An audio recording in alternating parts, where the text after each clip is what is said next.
Bonjour, je m'appelle Isabelle Paturel-Lang. Jusqu'au mois de mars de cette année, je travaillais à l'UI Normandie, au PABX en tant que télégestionnaire, et me voilà reconvertie dans la chambre d'hôte.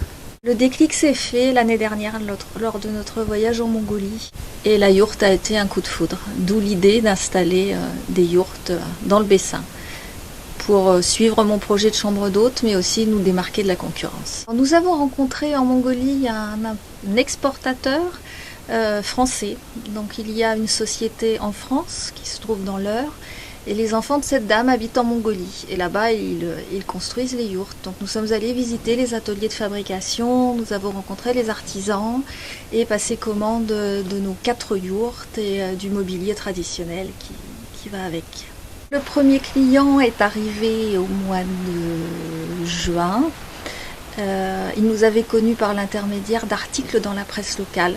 J'avais fait paraître des communiqués de presse sur toutes les radios locales, les journaux locaux. Nous avons eu une première page dans le Ouest France qui nous a amené notre premier client. La clientèle était essentiellement normande jusqu'à la mi-juillet. Et puis ensuite, cela s'est étendu et nous avons eu des gens de toute la France, de l'Est, du Nord, des Parisiens. La clientèle est en train de s'étendre et j'espère que l'année prochaine, nous toucherons aussi la clientèle étrangère. Nos clients viennent ici surtout pour l'originalité de la yourte, pour une découverte. Nous avons eu un couple de clients qui avaient fait leur voyage de noces en Mongolie et qui voulaient retrouver un petit peu cette ambiance. Mais c'est surtout la connaissance de la yourte qui les intéresse, savoir comment c'est fabriqué. Ils sont toujours très étonnés de voir le montage de la yourte, le fait que ce soit une armature en bois, que tout tienne par des petites fixations en cuir, qu'il n'y ait aucun clou, aucune vis, que ce soit encore l'habitat traditionnel utilisé par les nomades mongols. Les clients qui viennent d'un petit peu plus loin, d'autres régions, profitent de leur visite des plages du débarquement et des sites normands pour essayer une nuit en yourte. On va dire que c'est le petit plus, la petite touche exotique de leur visite en Normandie.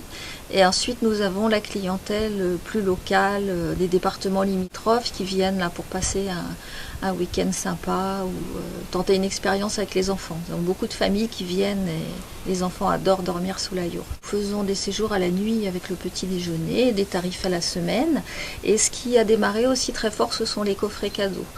Les clients qui nous voient sur internet ou ceux qui sont venus ici passer une nuit se proposent d'offrir une nuit en yourte. Je pense qu'au fête de fin d'année, nous aurons une demande assez importante.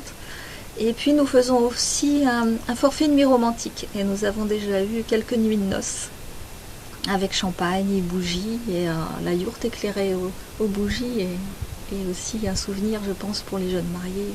Qui va leur rester. Alors nous avons essayé de garder l'authenticité de la yourte au maximum, c'est-à-dire ne pas installer l'électricité, faire venir de Mongolie un maximum de mobilier traditionnel, c'est-à-dire très coloré, peint avec les motifs traditionnels mongols.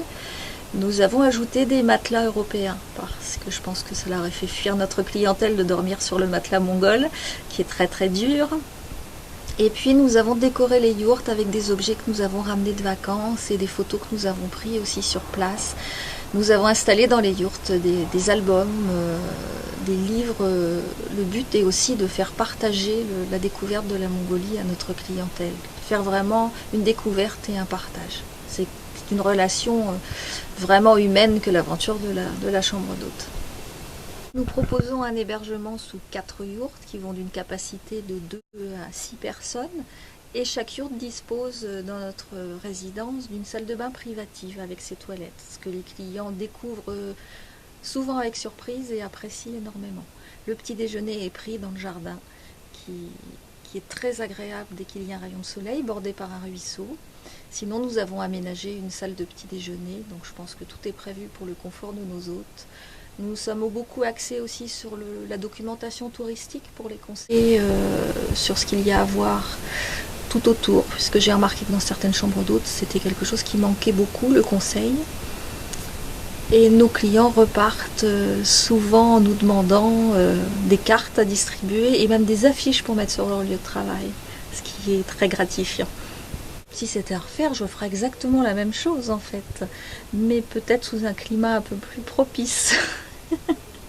La saison est un peu courte, surtout cette année, le temps n'est pas très favorable.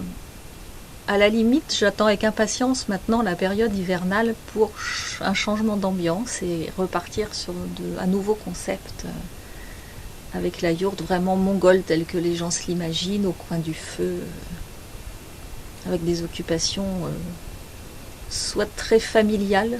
Les gens aiment beaucoup se rassembler dans la yourte avec les enfants pour jouer à des jeux de société, soit les couples qui aiment bien aussi l'intimité de la yourte.